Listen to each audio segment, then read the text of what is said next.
자, 이번 시간에는 제목 보시는 것처럼 관리단 집회의 수집을 통지할 때 이 수집 통지서를 구분 소유자의 등기부 등본상의 주소지로 송달을 해도 되는 것인가, 여기에 대해서 한번 살펴보도록 하겠습니다. 사실은 이게 뭐 상식적으로는 등기부 등본상의 주소지로 보내는 게 뭐가 문제지? 이렇게 보실 수도 있는데요. 제가 최근에 수행한 소송에서 이 쟁점이 문제가 됐어요. 결국 제가 승소를 했는데요. 문제를 삼은 쟁점이 바로 이 장면이었습니다. 법에는 이런 수집을 통지할 때 등기부 등본상의 주소지로 통지하도록 되어 있지 않거든요. 그런데 왜 법과 달리 등기부 등본상의 주소지로 보냈느냐? 이것 때문에 상대방이 문제 삼은 거예요. 절차에 하자가 있다. 관련 집회 수집 통지에 절차상 하자가 있기 때문에 이것 때문에 이런 결의에도 하자가 발생하게 된 것이다. 이런 주장을 했고, 여기에 대해서 제가 방어를 했고 결국 승소를 했습니다. 자, 이런 사안을 제가 질문을 만들었거든요. 제가 질문 한번 읽어보겠습니다. 안녕하세요, 변호사님. 저는 경기도 평택에 있는 신축 오피스텔의 구분소유자입니다. 다름이 아니고 저희 건물은 준공이 난 지 얼마 안 된 신축 건물인데요. 시행사가 선정한 관리회사가 관리를 하고 있습니다. 그런데 관리가 형편없고 관리비도 비싸서 신규 관리단 대표를 선임해서 관리회사를 교체하려고 합니다. 이게 무슨 말이냐면 판례상 관리회사하고 시행사하고 위탁관리 기간이 얼마인지 상관없이 5년짜리든 10년짜리든 상관없이 신규 관리, 최초의 관리단 대표, 즉 관리인이 선임되면 그 즉시 관리 업무는 종료가 됩니다. 이게 대법원 판결이에요. 이것 때문에 교체하기 가장 쉬운 방법은 신규 관리인을 선임하는 거예요. 그래서 이 방법을 택하신 겁니다. 자, 아무튼 그런데 저를 포함한 몇몇 구분 소유자들이 관리회사에 전체 구분 소유자의 주소를 달라고 하는데도 개인정보라는 이유로 주지 않고 있습니다. 보통 그렇습니다. 이게 함부로 줄 수는 없으니까요. 심지어는 연락처 달라고 하시는 분도 계시는데 연락처 안 줍니다. 개인정보이기 때문에 연락처 달라고 해도 저는 주는 걸 본 적이 없어요. 자, 이 경우에 저희가 등기부 등본에 있는 소유자의 주소지로 관련한 총의 수집 통지나 안내문을 발생해도 법적으로 문제가 없는 것인가요?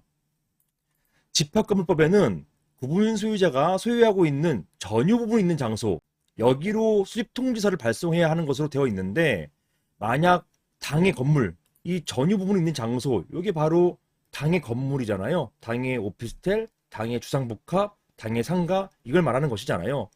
만약 당의 건물로 발송하면 관리회사가 방해하거나 또는 입주자들이 구분 소유자 거로 갔으니까 거기에 있는 임차인 같은 분들, 그 입주자들은 이런 수집 통지서를 수령하지 않을 것 같습니다. 그래서 등기부상 주소지로 발송하려고 하는 것입니다. 자, 이런 경우에 구분 소유자에게 관한 집회 소집을 통지하기 위해서 당의 건물이 아니라 등기부상 주소지로 발송이 되는 것인지, 이게 이제 쟁점이 된 거예요. 자, 이런 쟁점이 되게 된 그 근본적인 문제가 바로 집합건물법 규정입니다. 한번 보실게요.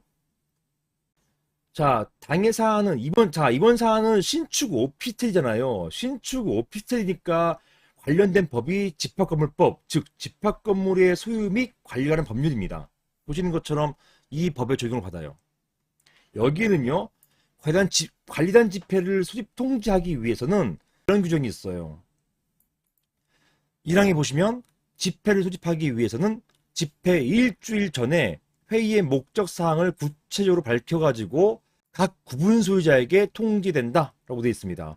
여기에 구분 소유자에게 통지해야 되는 것이기 때문에 임차인에게는 통지 필요가 없다. 이게 바로 법무부 유권 해석이에요. 이렇게 각 구분 소유자에게 통지된다. 그리고 이러한 통지는요, 3항 보시면 이러한 통지는 구분 소유자가 관리인에게 따로 통지 장소를 제출하였으면 그 장소로 발송하고, 만약에 사항처럼 제출하지 아니하였으면, 이 사항 같은 경우는 관리인이 없잖아요. 이 관리인은 관리소장이 아니에요. 관리단의 대표자, 즉 관리단 회장입니다. 관리단장이라고도 하죠. 이런 대표인데요. 이 대표가 없으니까 이런 따로 통지장소 제출할 수가 없잖아요. 그래서 바로 여기로 오는 거예요. 제출하지 않았기 때문에 결국은 어디냐? 구분 소유자가 소유하는 전유 부분이 있는 장소. 요거 아까 질문에서도 보셨죠?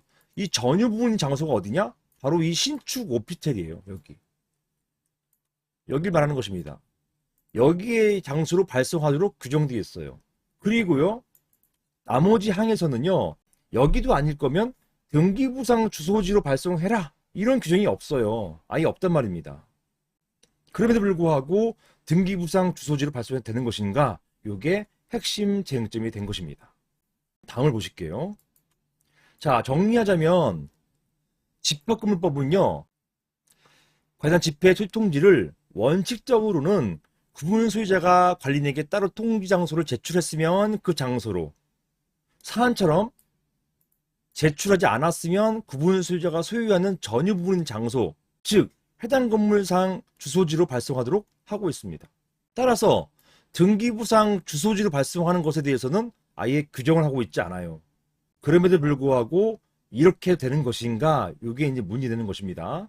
제가 이런 판결 봤어요. 이런 식으로 모르시고 그냥 전유 부분 장소에다가 다 발송해서 유효하다고 했는데 등기를 보냈기 때문에 이 등기 종적 조회를 통해 가지고 받았는지 안 받았는지 나오잖아요. 확인해 보니까 한 70%가 안 받았습니다. 이 집회 소집 통지서를 70%가 안 받아버리니까 이거는 그냥 무효돼 버린 거예요. 그 집회 결의는 부존재한 거로 그냥 돼버렸습니다. 이건 통지하자 했다고 해가지고 그 이후에 집회 결의에서는 과반수가 있었다고 하더라도 이런 소집 절차 하자 때문에 결의가 무효라고 판단 내린 최근 가처분 결정을 제가 봤어요. 그래서 결국은 정말 고생 하셔가지고 관리인 된 줄 알았는데 나중에 이것 때문에 법원 판결로 관리인 지위를 박탈당했습니다. 너무 억울해하시고 너무 안타까운 사례였습니다. 미리 이런 것도 자문 좀 받으시고 하셔야 되는 곳인데 이런 자문이 없으니까 법문만 갖고 하시다 보니까 이런 사태가 발생한 거예요. 자, 판례는요. 자, 어쨌든 이거 함부로 이 전유 부분에다가 발송하면 또 안 돼요.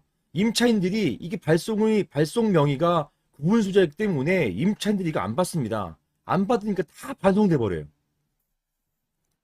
그 건물에 구분소유자가 안 살잖아요. 거기에 살고 있는 소수의 구분소유자는 받았겠죠. 하지만 대부분이 임차인 건물 같은 경우는 안 받습니다. 그럼 송달 불능돼 버려요. 그럼 송달에 문제가 생겨 버려요. 자, 판례는요. 등기부 등본상에 나타난 구분소유자 주소지로 수집통지서를 발송하는 것, 이거 인정하고 있어요. 이게 제가 한 10년 전부터 그냥 저는 제가 그냥 등기부 등본상 주소지로 하자 이렇게 했고, 그러니까 10년 넘었죠. 2010년도 제가 판결 받을 때부터 이거 문제 없는 것으로 판결 받아왔어요. 이런 판결들은 그냥 쌓여 있습니다. 그래서 이런 것도, 즉 등기부 등본상 주소지에다가 우편 수입통지서를 발송하는 것, 이거 유효한 것으로 보고 있습니다.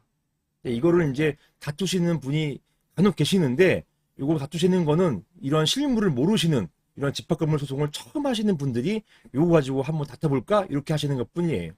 판례는 다 쌓여 있습니다. 판례와 실무가 이렇게 보는 이유는 이처럼 구분 소유자들이 상당한 노력으로 구분 소유자들의 주소지를 파악해가지고 수집통지서를 개별적으로 발송한 것 가지고 수집통지서를 개별적으로 발송한 것 가지고 위법하다고 볼 수 없기 때문이에요.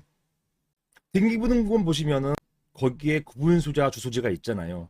이걸 파악해가지고 거기에다가 통지서 보내는 것, 이걸 부정할 수 없단 말입니다.